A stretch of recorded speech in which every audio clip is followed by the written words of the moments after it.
মাওলা খাস করে ফরিয়াদ করছি, আমার দেশ আপনি নিরাপদ করে দেন, আমার দেশ আপনি নিরাপদ করে দেন, আমার জমিন আপনি নিরাপদ করে দেন, আমার দেশ আপনি শান্ত করে দেন।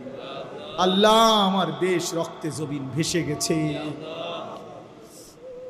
মায়ের চোখে পানি ঝরছে, বাবার কান্নায় আকাশ ভারী হয়ে গেছে। আল্লাহ, ওই মায়ের চোখের পানি মুছবে কে? বাবার চোখের পানি মুছে দেবে কে? মাওলা, আমার জমিন শান্ত করে দেন, প্রতিটা মানুষের জান মাল ইজ্জত আবরুর হেফাজত করে দেন। আল্লাহ, আপনি যা উত্তম তা ফয়সালা করে দেন। আনতা আহকামুল হাকিমিন, ফাল্লাহু খায়রুন হাফিজান ওয়া হুয়া আরহামুর রাহিম।